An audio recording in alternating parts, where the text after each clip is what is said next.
And you can't blame me, or you can't blame people, right, that were raised in that type of environment where everything was physical. It's okay to be physical. So it's weird for me to be in this professional level now and get into confrontation with somebody and not think to punch them in the face. This is gonna hurt. It's time for the Suffering Podcast. Be prepared to play the long game in life. Look at the sustainability of your decisions to see if they will be wise in your future. Don't let the recklessness of youth determine how you live your adult life. These words are easier said than done.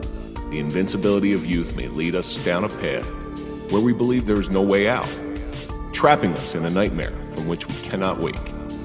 Change is possible if you're willing to accept a couple hard truths through different eyes and life experiences, that there is hope if we believe that now is not forever.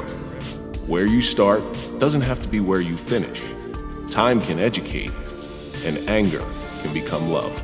I'm Kevin Donaldson here with Mike Failace, and on this episode of the Suffering Podcast, we welcome back Benny Love to discuss the suffering of love. The Benny Love. The Benny Love.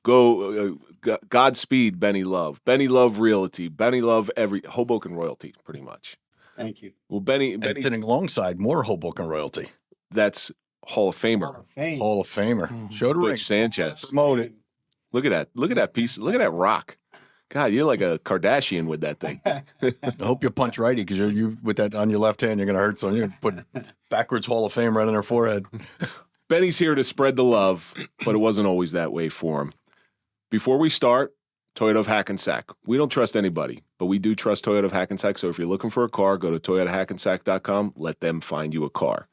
Now, Benny, ever since the last time you were in here when Butch did his episode, we wanted to have you back because I've heard a lot about you. Okay, you are Hoboken royalty. I think all we need in here is Nicky Burke, and we've got the who's who in Hoboken. The who's who of Hoboken. As a matter of fact, I started taking classes on how to speak Hobokenese just because we have so many Hoboken people in here. Well, the Department dropped us off the dictionary of Hoboken. Yes. Compy, right? Compy, yeah. But I've heard about you for a long time now. And when you were in here, I know there's more to your story. We spoke a little bit, and I'm so glad that you came in. He gave us snippets of his story last time he was here. You know, now we want to get down to the bottom of it. A little different demeanor in here. Last time you were in here, you were very serious. I don't know whether it was the lights and the cameras doing it to you, but I see you walk in here tonight. You got the love face on. I didn't know I was coming into it last time. I like you guys. Thank God. That's why I came back. As usual, you were in here last time with Butch, and we take a question from our audience every week, and this one comes from Samantha127. It says, has your old personality ever crept in? And if it has, how did you squash it? Samantha? Every day. Every day, your old personality creeps in. Every day. I suppress it every day. This new man that I am is me being polished and reinventing myself every day. So the old me is my core me. So give me an example of the old you. Like, let's say I just look at you sideways. I'll nod at you first. Okay. Nod. I'll give you the opportunity. Well, let's do a little role playing here. It's like, what's up? What's up? What are you looking at? Nothing. Now you're throwing down. See, I don't like this. I don't like this at all. This makes me really uncomfortable. It's got something in your eyes now. We call that a Cooney moment here. No, but you're just you're such a nice guy. I don't know if you have any bad personality traits that creep in from time to time, because it seems like from what I've heard and what I know about you, you've always been this nice guy. But is there any type of anything in your personality that when you were younger that you didn't like, that you had to change? I think I was kind of like a bully in school, and years thinking about that now is something that I'm not proud of. But me and my brothers, all we did was fight since a young age. So going to school, I used to punch everybody because that's all we know how to do.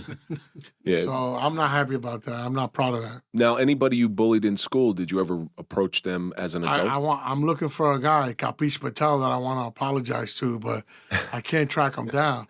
So, Pt. Capiche. That's capiche. That's Italian. Yeah, he's an Italian Indian. Capiche. If I could see him, I really would like to apologize to him sincerely, because I made that kid's life hell. I'm going to give you a window into what that's going to be like because I had it happen. In seventh grade, I bullied the hell out of this kid, a Puerto Rican kid named Jesus Aponte. He was the only Puerto Rican in the school at the time. And he was a nice kid, but he was different. He was heavier, and he was just different. And I had a lot of crap going on at home, so I took it out on this kid.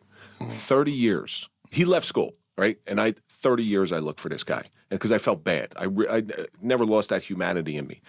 I found him. I had him on the show. Wow. And don't you know, him and I are real good friends now because he did something to me, and I talk about it a lot. Mike's heard this before. He did something that really screwed me up. I got him on the phone after finding him on Facebook, and I said, hey, listen, I just want to tell you I'm really sorry. I was a real jerk. I didn't mean, I had stuff going on at home, and I was taking it out on you. And he goes, oh, we were kids. It's okay. I forgive you. I'm like, you motherfucker. You want a confrontation for ratings, Call me something. Call me You were an something. asshole. Exactly. I could take it. Hey, you're right. You're absolutely right. I hated you my whole life. I've been waiting for this moment. Come in with a gun or something. He's like, no, don't worry about it. We're good. The first time I saw him, I had tears in my eyes. And it's going to be that same way because I you want just to apologize to him in the worst way. Believe me. you release all that guilt, I guess. Mike, what do you think? You just have to think about where you're at now. I mean, back in the day when we were going through our dark times, it wasn't fun. It wasn't, you didn't really enjoy it. So when you start those feelings coming, you just got to realize how far you've come. Is there one particular behavior that creeps up every now and again? Oh, anger. Anger? Oh, yeah, without a doubt. Driving here tonight? Driving here, I was just going to say, especially while driving. When you get on that Route 3 and 46 in the rain, forget it. Yeah. I think I need a new steering wheel. I think I ripped it right off the... For me, it creeps in. I treated my wife so bad when I was going through my crap, like so bad. I just had no buffer in between thought and action. And speed bump between your mind and your mouth. it was gone. It was destroyed. And every once in a while, my wife will do something. And of course, it's her fault. It's not my fault. She'll do something that really just, you feel it coming on. But now I got a little space in between, right? I used to throw things at her, spit at her, call her every name. But there's a little space in between there where now I go sit down. I'll actually tell her I need like 15, 20 minutes. And she'll know I'm pissed. I need like 15, 20 minutes. And she understands now, but that's how I get through it. That's how I don't allow that bad person to come back. I don't know that. Well, at least she understands it to give you your time. When She I was, did it when for I a was while. going through it, people would just, oh, you're in one of those moods again. Just start going. Which is the worst thing in the world. Yeah. It's like if you were to Just show to provoke you again. if you were to show your ugly side, there's Benny Love. There he is. That's the real guy. Benny Hate came out, not Yeah. Benny Love. No, I fight that every day because, I'm not always around positive people. Things happen, but I'm trying to win. I lose every time, though. Like, guy took my parking spot in Restaurant Depot one day, and he ignored me. So I knock on the window. I'm like, oh, he took my spot. It was obvious, He's ignoring me. I was like, all right, listen, I'm going to park over there. I'm going to leave a little box. We're going to fight. Like, it was that easy. Now, there was never a fear or a hesitation because you can take the kid out of the hood, but you can't take the hood out of the kid. Was that sort of what happened? But like I said, I suppress it every day. I still have the old angers. I believe in God and I pray every day and I pray for my strength, and my old instincts are animal instincts because I grew up. Then, it's how you were raised. I was raised physical, you take and you can't blame me or you can't blame people, right, that were raised in that type of environment where everything was physical. It's okay to be physical. So it's weird for me to be in this professional level now and get into confrontation with somebody and not think to punch them in the face to make them understand. You could put a lion in a zoo for 20 years and somebody falls into the lion pit. That lion's going to eat you. He's going to eat them. Because a lion is always going to be a lion, even though it's domesticated in some form. But the cool thing about your whole attitude, you just said, I fight every day. You continue to fight. All right. Yes, you fall down sometimes, but you pick yourself back up. Yeah, because now I'm responsible for the people that watch me. Like, I didn't ask to be a role model. I just corrected my own problems and wanted to be a better me. It wasn't for the public. It wasn't for the kids. It wasn't for anybody, but for me to just do better and break chains in my own family. It was just a personal thing.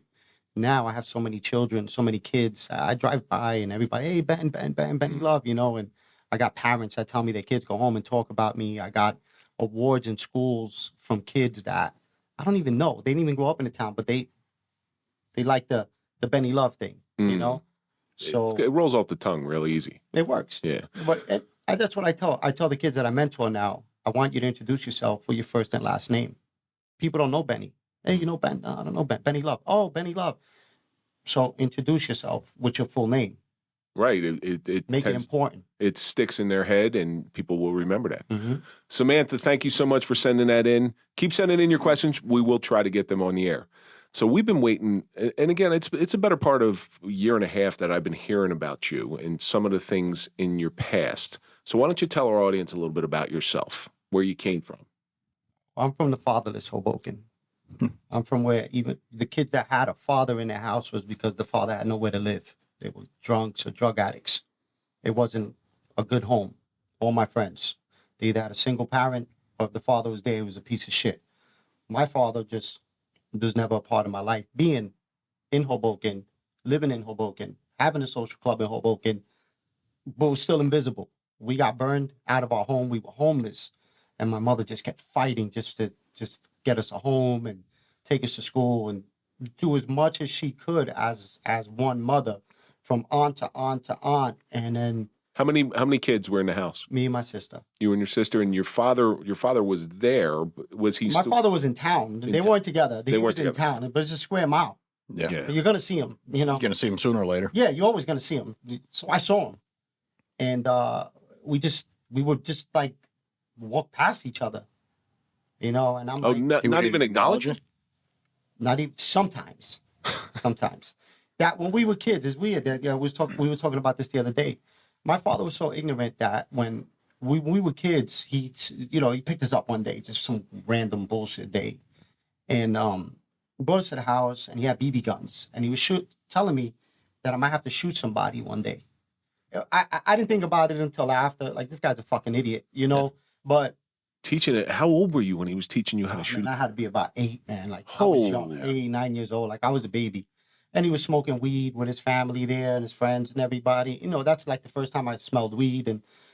But I always said I wasn't going to be like my father. And I changed my name. I started my own generation. And I did everything he didn't do.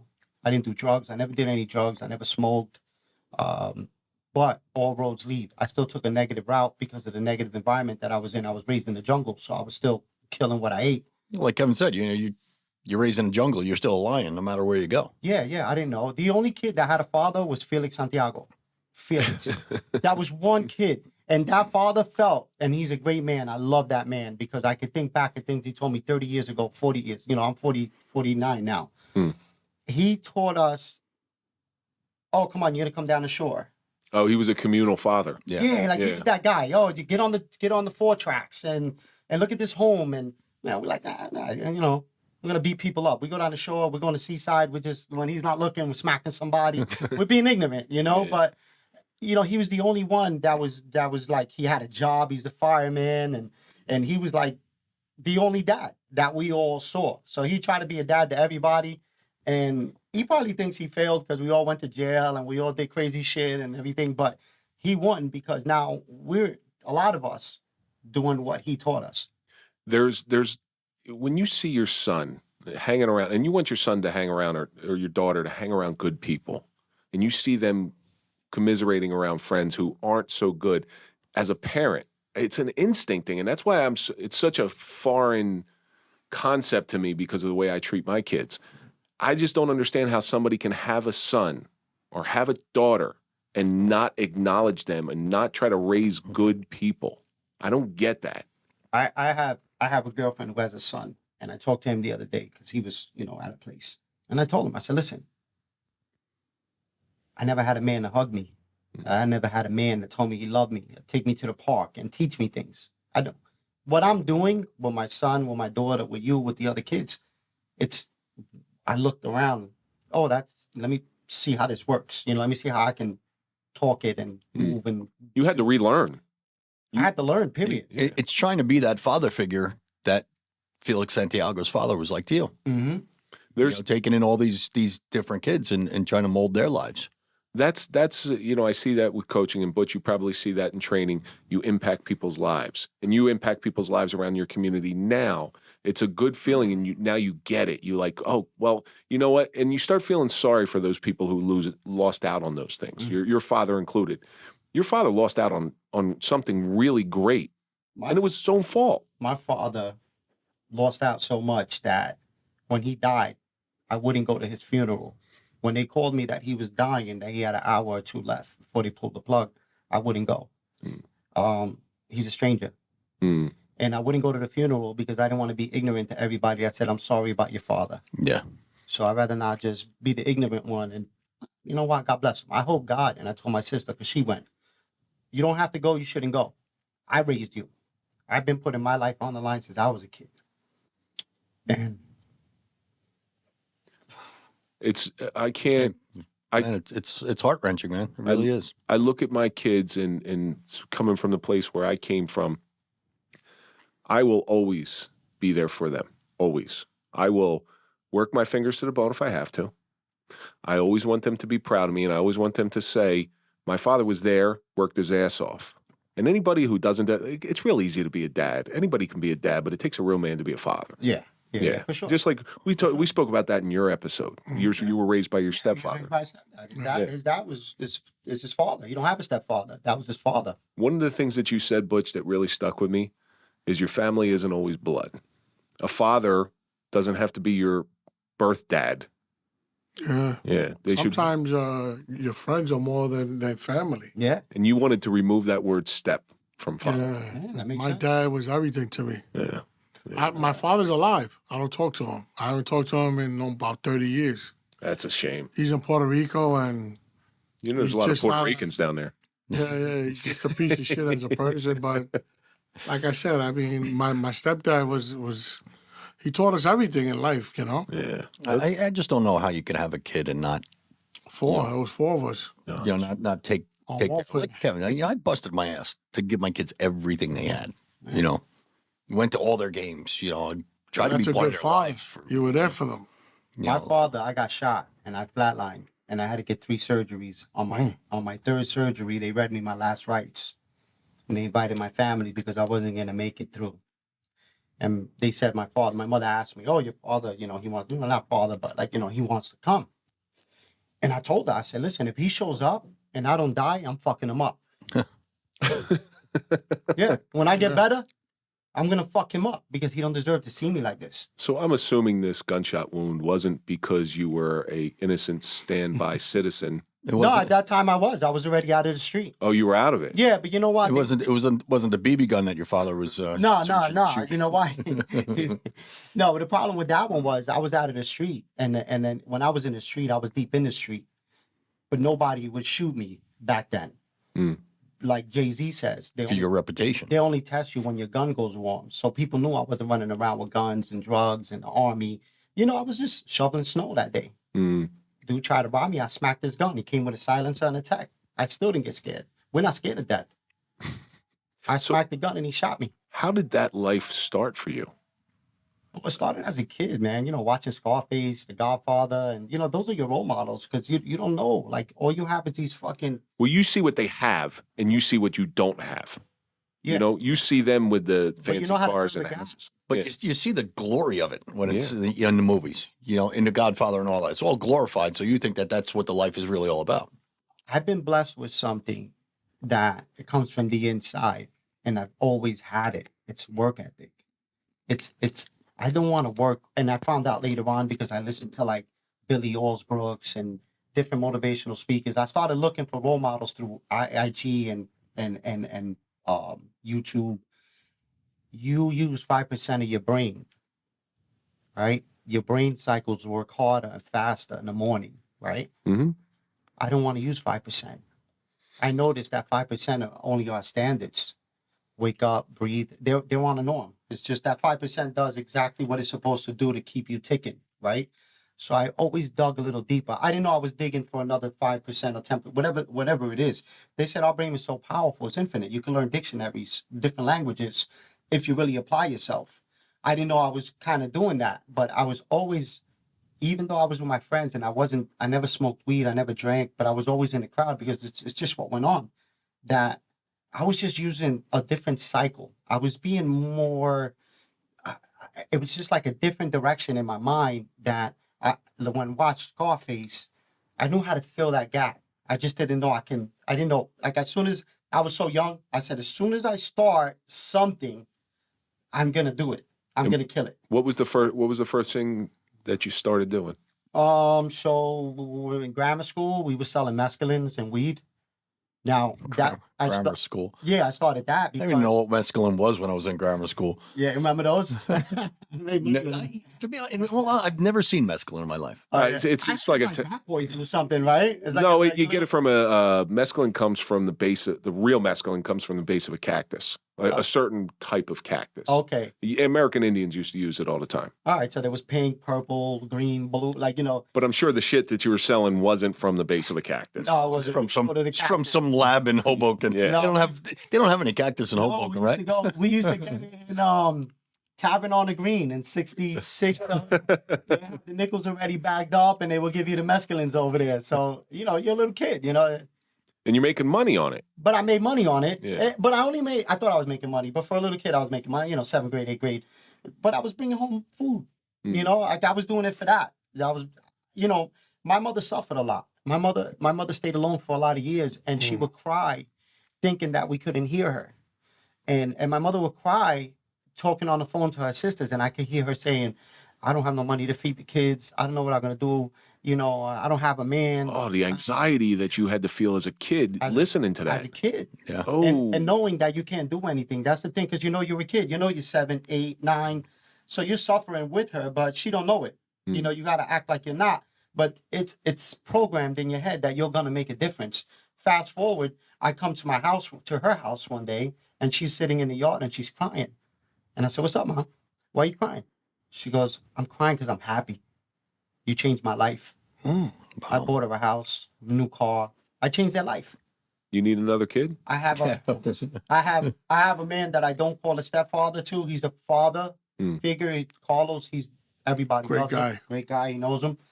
And he's been in my mother's life since I was like 18. And that man has done everything for us. So I said, you know what? I owed him.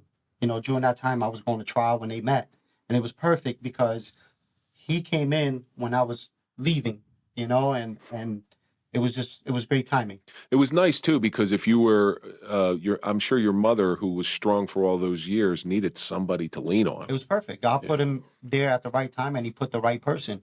He put somebody there that I didn't have to protect her from, because I always felt like I had to protect my mother. I always felt like, my mother will never go through anything, because all my friends' mothers would get smacked, and there's a lot of shit that would go on. Like we have a history of someone who was very abusive in our family, and I was always the go-to, being 11, 12 years old, and I had to be the, bro, I'm not a man. Right, you're 11. 12-year-old tough guy. You still at 11, you still think girls have cooties. I bought a gun when I was a kid, and he found the gun in my room, and he wanted to talk to me, and he asked me, he said, what's that for? I said, it's for you. In my head already, like at 12, I was probably 12 or 13 years old. It was a 22, small, but I thought I could kill him with it.